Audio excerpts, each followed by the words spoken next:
Greetings and salutations, everybody. Welcome to the latest edition of Listen to Me. Listen to Me, Volume 16. And let me tell you something right now. We've got some stuff to go over that's just too sweet for this 16th edition of Listen to Me. We have a plethora of boxing this weekend. We've got some tremendous fights.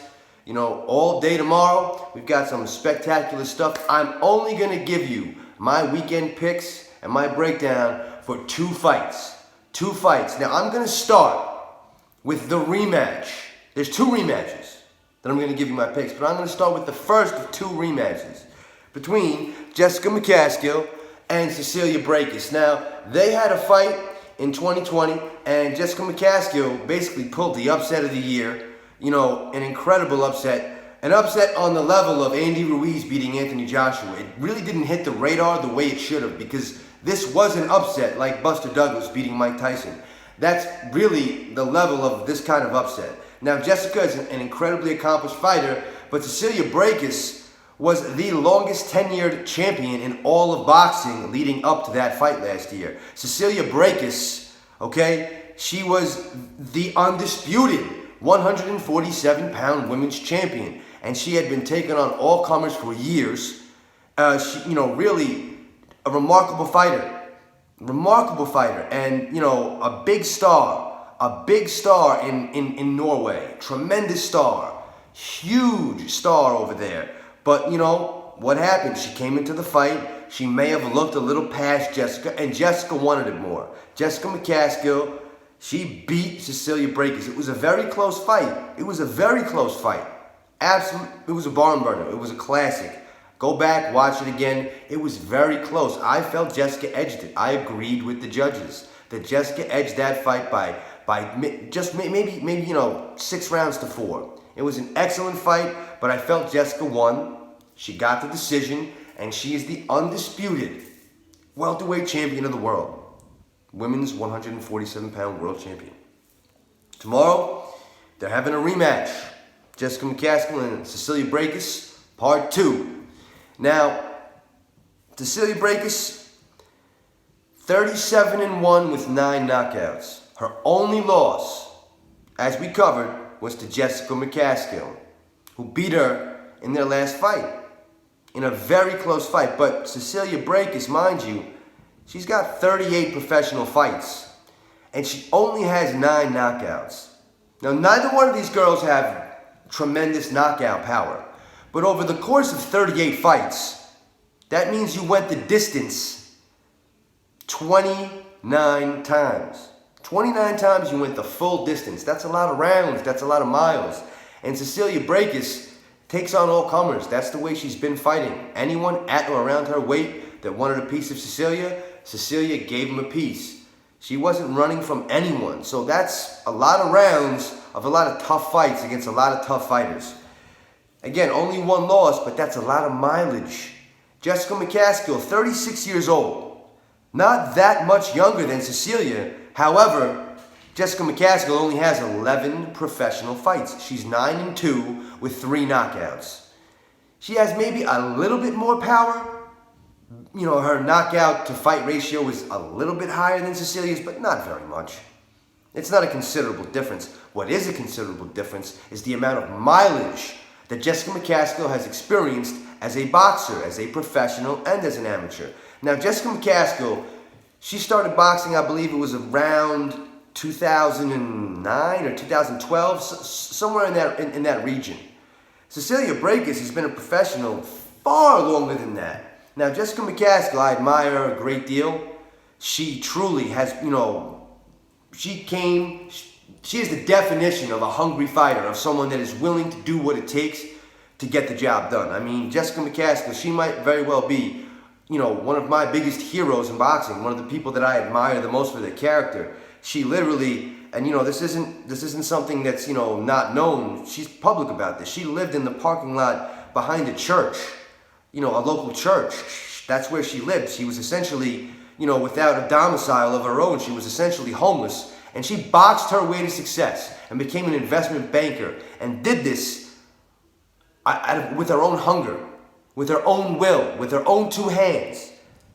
Cecilia Brækhus, At one time, yes, she possessed that same hunger, but my favorite boxer in all of history is Marvelous Marvin Hagler, and I don't make that a secret either. And he had a famous saying, it's very hard to get out of bed when you're wearing silk pajamas to go running. He meant that, once you've made it in boxing, that hunger, it's not quite the same. It's not. So in the rematch tomorrow, I'm picking Jessica McCaskill to have a repeat of what she did to Cecilia Brækhus the first time. I don't know if she knocks her out. I'm not going to go that far. But I am going to say that she's going to beat Jessica McCaskill will beat Cecilia Brækhus worse than she did the first time. I don't think it's going to be as close as it was. Jessica McCaskill is very hungry. She knows that even though she's the champion, the undisputed welterweight champion, and she pretty much was the undisputed 140-pound champion before she moved up, she never really gets her just due. She is definitely, unquestionably, one of the top 3 pound-for-pound women fighters on the planet Earth in the professional ranks. You got Clarissa Shields, you got Katie Taylor, and you got Jessica McCaskill. Everybody else can fall in line, but those 3, one of those 3 had better be your number 1, and Jessica McCaskill, maybe she's not your number 1, but she had better be mentioned in the top 3, because Jessica McCaskill deserves it. And she's going to prove it tomorrow. She knows what's at stake. And I, in my opinion, she's going to prove it tomorrow, and she's going to beat Cecilia Brækhus, because down the road, if Jessica McCaskill is successful, there's that big Katie Taylor fight. That's that big money fight on the women's side that everybody wants. Everybody from Amanda Serrano to Clarissa Shields, to Cecilia Brækhus, to Terry Harper. Everybody wants a piece of Katie Taylor. Why? Because she's the big money fight over there.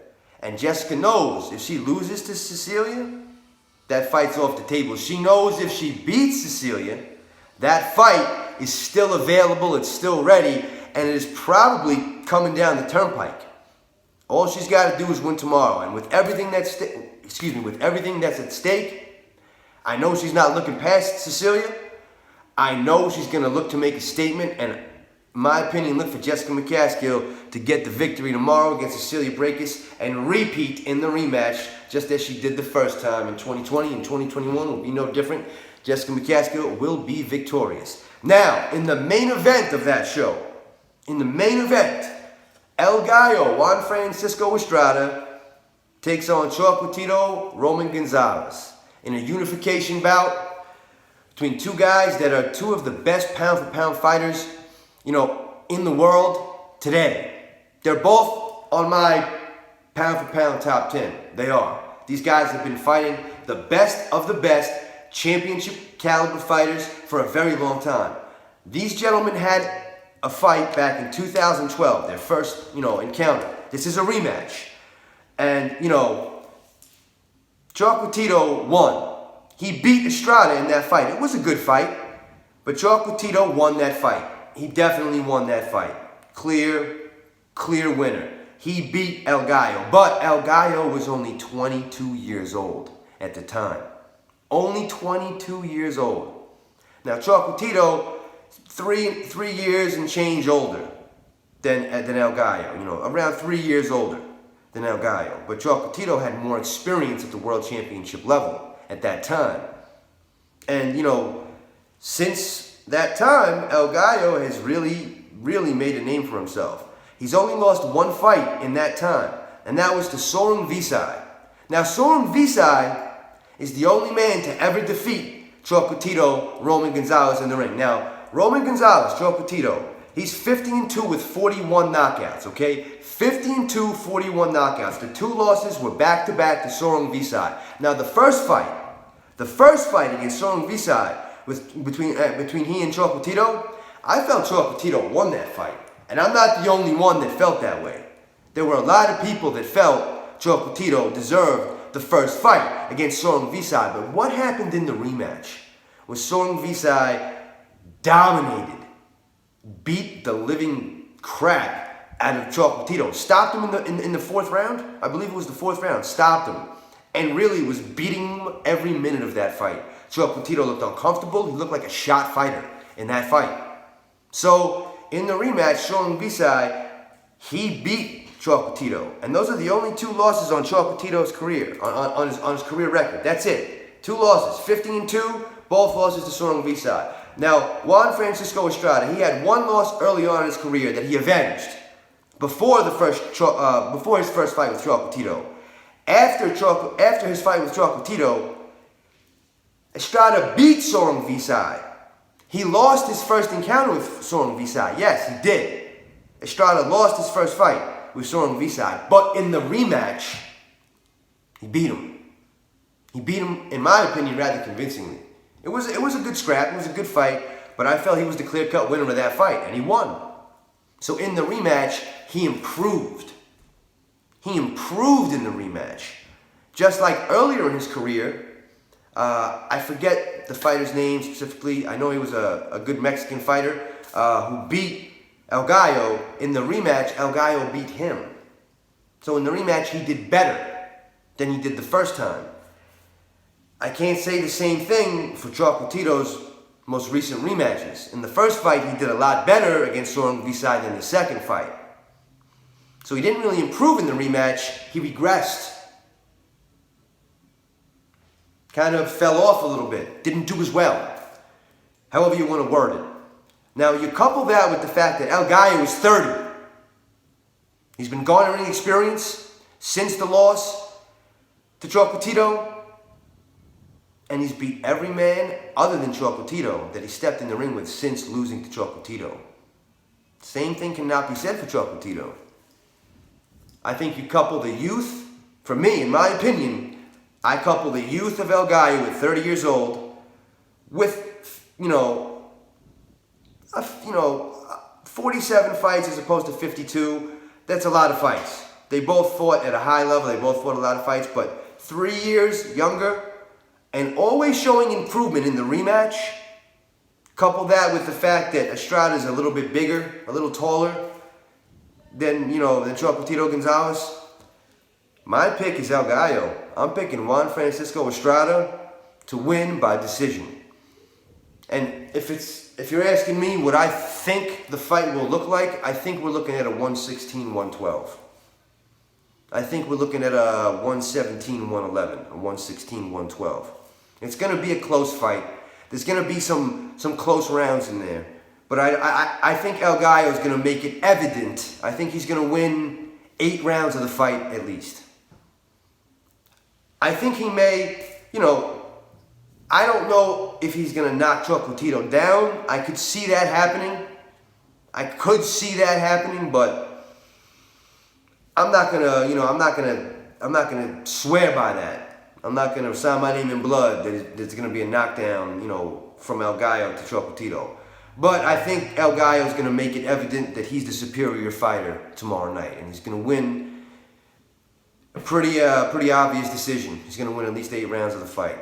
So, ladies and gentlemen, you're welcome. It's been a pleasure, yours and not mine. I love each and every one of you, not nearly equal. Until we meet again, my friends, peace.